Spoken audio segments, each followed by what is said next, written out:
تو اللہ تعالیٰ جل شانہ کے اور بھی اس کے علاوہ بہت سارے حقوق ہیں، لیکن آج کی میری گفتگو کا عنوان حقوق العباد ہے۔ صوم و صلاۃ، نیک اعمال، حقوق اللہ کی ادائیگی، سحری کا اٹھنا اور باقی زندگی کے اچھے معمولات، اس کی بہت زیادہ اہمیت ہے۔ لیکن اگر کوئی شخص حقوق العباد سے کوتاہی کا ارتکاب کرتا ہے تو وہ شریعت کے نور سے اور شریعت کی برکتوں سے اپنے آپ کو محروم کر لیتا ہے۔ حضور علیہ السلام کی خدمت میں ایک خاتون کا تذکرہ کیا گیا جو کثرت صوم و صلاۃ کا مزاج رکھتی تھی، نمازیں بہت زیادہ پڑھتی تھی، روزے بڑے رکھتی تھی۔ فرمایا اس کا ہمسایوں کے ساتھ سلوک کیسا ہے؟ عرض کی ہمسایوں کے ساتھ اس کا سلوک اچھا نہیں، کہا وہ جہنمی ہے۔ اور ایک عورت کا تذکرہ کیا جس کی نمازیں اور روزے تو معمول کے تھے لیکن ہمسایوں کے ساتھ اس کا سلوک اچھا تھا، فرمایا وہ اہل جنت سے ہے۔ تو حقوق العباد کو خاصی اہمیت دی گئی ہے شریعت اسلامیہ کے اندر۔ والدین کے حقوق ہیں، اولاد کے حقوق ہیں، عامت المسلمین کے حقوق ہیں، عورتوں کے حقوق ہیں، بچوں کے حقوق ہیں، ہمسایوں کے حقوق ہیں، رشتہ داروں، اعزاء و اقارب کے حقوق ہیں، حتیٰ کہ غیر مسلموں اور ذمیوں کے حقوق ہیں اور جانوروں کے حقوق ہیں۔ اسلام نے ہر چیز کو واضح اور کھل کر بیان کیا ہے، کوئی امر مخفی نہیں رکھا۔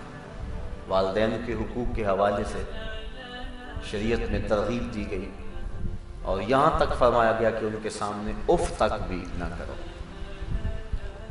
ان کی قلبی نزاکت کا بھی تم خیال رکھو کہ کہیں ان کے دل میں تمہارے بارے میں کوئی اتنا میل بھی نہ آنے پائے اور تمہاری طرف سے اتنا بوجھ بھی اور اتنی تکلیف نہ پہنچے۔ علماء نے اس کی تشریح میں لکھا ہے کہ جب والدین بوڑھے ہو جائیں اور بندہ ان کو اٹھا کر کے لے جاتا ہے بول و براز کے لیے تو بعض کا چارپائی پر ہی بول و براز نکل جاتا ہے، تو انسان اس بدبو اور تعفن سے بچنے کے لیے اپنی ناک پہ کپڑا رکھ لیتا ہے۔ یہ نفرت والدین سے نہیں ہے، یہ نفرت اس غلاظت سے۔ تو والدین چونکہ بوڑھے ہیں تو اولاد کے اس رویے سے ان کے دل کو تکلیف کا امکان ہے کہ شاید میری اولاد میرے سے نفرت کر رہی اور اب اپنی ناک پہ کپڑا رکھ رہی ہے۔ تو علماء نے لکھا ہے کہ اپنی ناک پہ کپڑا نہ رکھو، تکلیف سہ لو لیکن اپنی ناک کو نہ ڈھانپو، چونکہ اس سے والدین کو چونکہ تکلیف ہوگی تو اس چیز کا بھی لحاظ اور خیال رکھا جائے۔ حضرت امام حسن نے ساری زندگی حضرت فاطمہ زہرا رضی اللہ تعالیٰ عنہ کے ساتھ کھانا نہیں کھایا۔ ایک دن انہوں نے کہا بیٹا میرا جی چاہتا ہے کہ تم میرے ساتھ بیٹھ کے کھاؤ اور تم نے آج تک کھایا نہیں۔ تو عرض کی کہ اماں جی اس ڈر سے کہ کسی لقمے کی طرف آپ کی نظر سبقت لے جائے لیکن آپ کا ہاتھ نہ بڑھے اور میں آپ کے ارادے سے عدم آگہی کی وجہ سے اس لقمے کو آپ سے پہلے اٹھا لوں اور آپ ماں ہونے کے ناطے سے مجھے روکیں بھی نہ، تو یہ میرے لیے بے ادبی ہے کہ جس لقمے کو اٹھانے کا عزم آپ کر چکی ہیں میں آپ سے پہلے اس کو اٹھا کے اپنے منہ میں ڈالوں۔ یہاں تک خیال اور لحاظ رکھا گیا ہے اور والدین کی تعظیم کا حکم دیا گیا ہے۔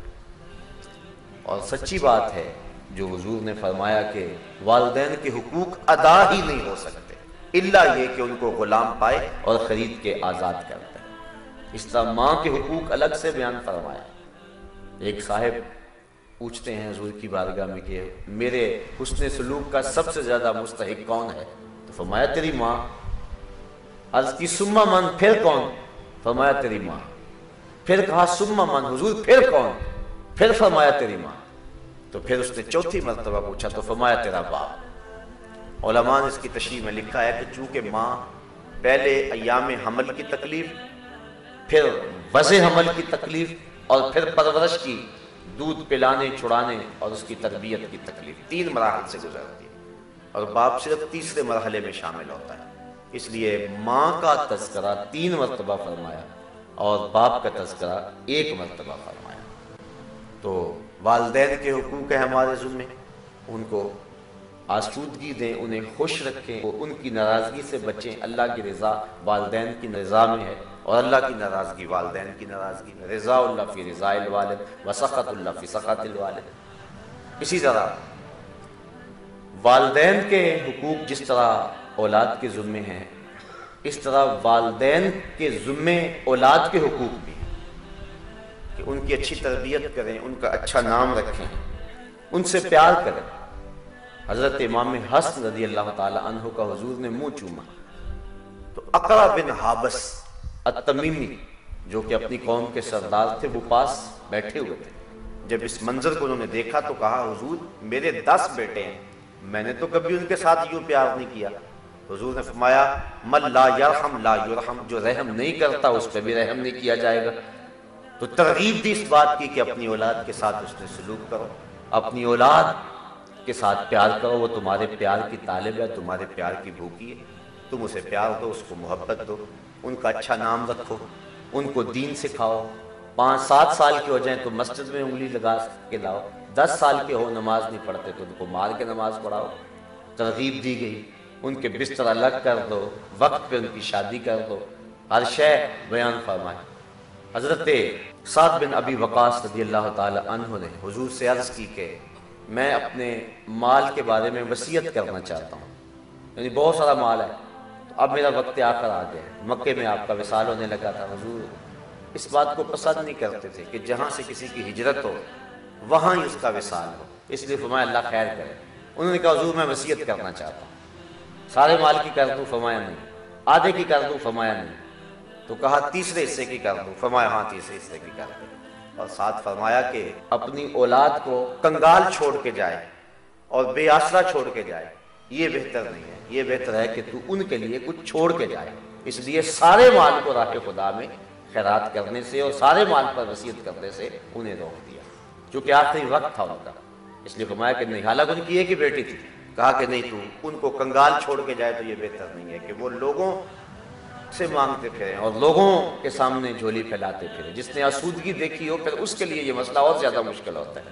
اس لیے فرمایا کہ نہیں ایسا نہیں ہے، تو تہائی حصے کے اندر فرمایا کہ تم وصیت کر سکتے ہو۔ اللہ اکبر۔ تو اس طرح اولاد کے حقوق ہیں، میاں بیوی کے آپس کے حقوق ہیں، یہ بھی حقوق کی جو ہے وہ فہرست میں ایک اہم شے ہے۔ اور ہماری آئلی زندگی کا قیام میاں بیوی کے خوشگوار تعلقات میں ہے۔ جب میاں بیوی کے تعلقات اچھے نہیں ہوں گے تو اولاد پر برا اثر پڑے گا، گھر جہنم بن جائے گا۔ سارے دن کا تھکا ہوا شخص جب شام کو پہنچے گا تو اس کو سکون ملنے کی بجائے الٹی تکلیف ہوگی، پھر گھر سے گریز اختیار کرنے لگ جائے گا اور دوریاں بڑھے گی اور گھر ٹوٹ جائیں گے۔ اس لیے حقوق بیان فرمائے۔ اور ایک بڑی خوبصورت بات ارشاد فرمائی کہ اگر تمہیں بیوی کی کچھ چیزیں ناپسند ہیں، کچھ عادتیں تمہیں پسند نہیں، تو اس کی کوئی ایسی عادتیں بھی تو ہوں گی جو تمہیں پسند ہیں۔ یہ کتنی بڑی بات ہے اور گھروں کو جوڑنے کے لیے کتنا حکمت آمیز جملہ ہے۔ اور دوسرے بیوی کو کہا کہ اگر اللہ کے علاوہ کسی کو سجدہ جائز ہوتا تو میں بیوی کو حکم دیتا کہ وہ اپنے شوہر کو سجدہ کیا کرے۔ یعنی کتنی اہمیت ہے شوہر کی۔ حضور فرمایا 4 اشخاص ایسے ہیں جب مریں گے تو جنت میں جانے میں کوئی رکاوٹ نہیں ہوگی۔ ایک وہ شخص جس نے ایسی سچی توبہ کی کہ گناہ کی طرف پلٹنا اتنا مشکل ہے، جس طرح تھن سے نکلا ہوا دودھ واپس نہیں جا سکتا، وہ دوبارہ گناہ کی زندگی اختیار نہیں کر سکتا۔ دوسرا وہ شخص کہ جس نے اپنے والدین کو راضی کر لیا۔ تیسرا وہ شخص کہ جس کی اولاد زیادہ تھی، ذرائع آمدنی تھوڑے تھے، لیکن اس نے اپنی اولاد کے پیٹ میں